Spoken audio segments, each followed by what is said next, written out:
Changing সেন্টেন্সের দ্বিতীয় class আলোচনা করব, সেটা হচ্ছে অ্যাসার্টিভ টু ইন্টারোগেটিভ।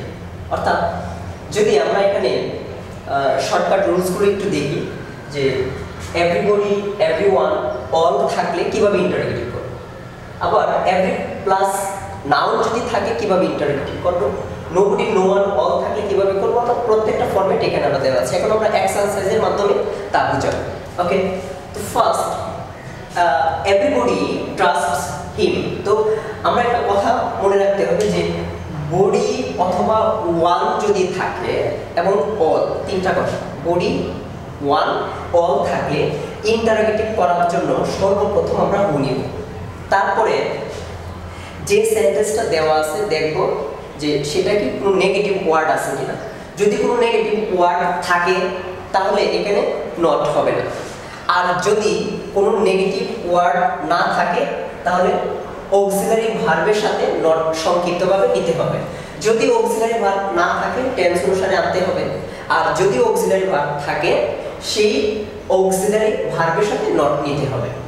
তো এখানে নট নাই, আমার নেগেটিভ বানাতে হবে। তো ট্রাস্ট অক্সিলারি ভার্ব নেই, তো টেন্স অনুসারে আমার অক্সিলারি ভার্ব আনতে হবে। Do, does, did. প্রেজেন্ট টেন্সের ক্ষেত্রে ডু অথবা ডাজ, আর পাস্ট টেন্সের ক্ষেত্রে ডিড নিতে হবে। টেন্সটা চেনার উপায়টা হচ্ছে কি, ভার্ব অনুসারে। ভার্বটা প্রেজেন্ট ফর্মে হলে ডু অথবা ডাজ, আর ভার্বটা পাস্ট ফর্মে হলে ডিড। তো এখানে এস আছে, আমি ডাজ নিলাম, তার সাথে নট নিলাম, তারপরে এভরিবডি, এগুলো বাদ, বাকি আছে কি মূল ভার্বটা ট্রাস্ট। ট্রাস্টের এসটা হবে না, কারণ ডাজের সাথে এসটা চলে এসেছে, তাহলে হিম প্রশ্নবোধক চিহ্ন। নেক্সট নাম্বার 2, যদি আমরা একটু এক্সারসাইজের দিকে তাকাই তাহলে কি দেখা যাচ্ছে যে এভরি প্লাস নাউন যদি থাকে, বডি অথবা ওয়ান থাকে, যে হু হয় সেটা কিন্তু শেষ। তাহলে আসতেছে কি এভরি পরে বডি নেই, আছে কি একটা নাউন ফর্ম আছে, সেক্ষেত্রে ইজ দেয়ার ইন প্লাস যে নাউনটা ছিল সেটা, মাঝখানে হবে who, does not, did not বা do not, verb one plus object. Okay, এক্সারসাইজের মাধ্যমে দেখি একটু যে every mother loves her child. দেখো এভরি পরে মাদার আছে, তাহলে কি হবে ইজ দেয়ার এনি। তারপরে যে নাউনটা আছে, নাউনটা কি মাদার। এরপরে আমি হু, ভার্বের সাথে এস আছে, এজন্য আমি কি নেব ডাজ, তার সাথে নট। নট কেন নিয়েছি, কারণ নেগেটিভ ওয়ার্ড নেই কোথাও। লাভ, লাভের সাথে এস কেন হবে না আমরা জানি, আর চাইল্ড প্রশ্নবোধক চিহ্ন। একটা কথা মাথায় রাখতে হবে, সবকিছু ঠিক আছে, লাস্টে কোশ্চেন মার্কস দেওয়া নেই, নাম্বার কিন্তু কাটা যাবে। নেক্সট নাম্বার 3, যদি আমরা একটু রুলসটা দেখি, 3 নাম্বার যে রুলসটা আছে যে নোবডি, নো ওয়ান, সরি এখানে অল হবে না, তাহলে নোবডি, নো ওয়ান, নাম যদি থাকে, ওকে কি বল, নোবডি, নো ওয়ান, নাম যদি থাকে তাহলে সর্বপ্রথম হবে হু।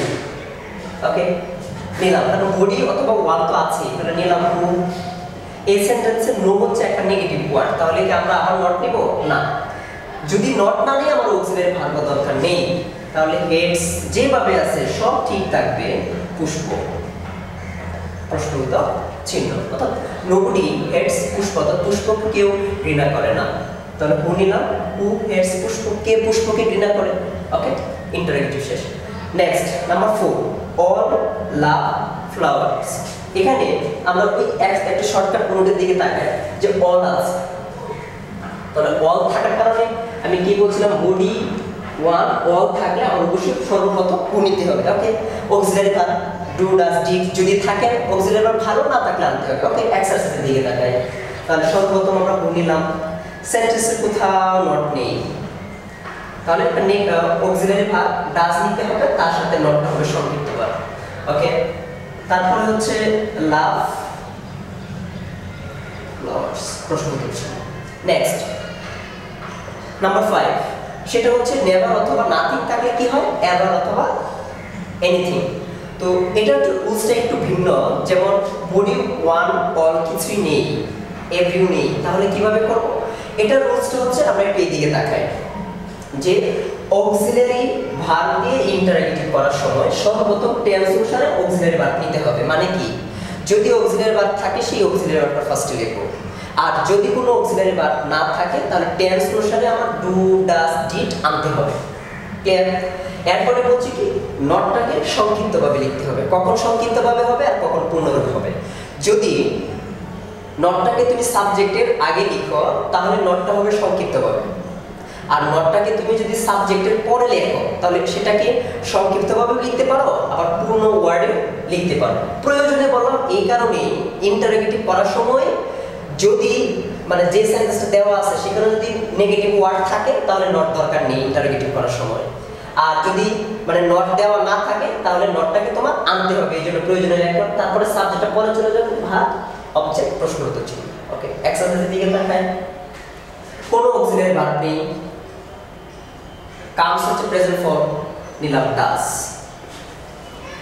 নেভার হচ্ছে একটা নেগেটিভ ওয়ার্ড, তাহলে কি আমরা নট নিব? তাহলে সাবজেক্ট কি আছে? শি। আবার শিখলাম কি যে নেভার থাকলে এভার হয়, আর কাম কেন কাম হবে? কারণ এসটা তো চলে আসছে ডাজের সাথে, কাম দিয়া প্রশ্নবোধক চিহ্ন। লাস্ট রুলস সেটা হচ্ছে কি লুক হচ্ছে পাস্ট ফর্ম, এইজন্য আমি কি নিব? ডিড। সেন্টেন্সের কোথাও কি নেগেটিভ ওয়ার্ড আছে? নেই, তাহলে নট নিলাম, সংক্ষিপ্তভাবে ডিডেন্ট। তারপরে সাবজেক্টটা পরে চলে যাবে, দি ম্যান। ওকে, এখন একই সেন্টেন্সে তো দুইটা পাস্ট ফর্ম হয় না, সেই ক্ষেত্রে ডিড যেহেতু আমি পাস্ট ফর্ম নিলাম, ওকে, তাহলে কি করতে হবে? এই ভার্বটাকে প্রেজেন্ট ফর্ম করতে হবে, লুক ই। এখন এই দুইটা কিন্তু অক্সিলারি ভার্ব ছিল না। যদি কোনো অক্সিলারি ভার্ব দেওয়া থাকে তাহলে কিভাবে করব? যে অক্সিলারি ভার্বটা থাকবে সেটা আমরা আগে নিয়ে আসব। ওকে, আর যদি অক্সিলারি ভার্ব থাকতো সেই অক্সিলারি ভার্বটা আগে নিয়ে মানে সেন্টেন্স অনুসারে নট নিতাম, তারপর অ্যাজ ইউজুয়াল নেমে প্রশ্নবোধক চিহ্ন।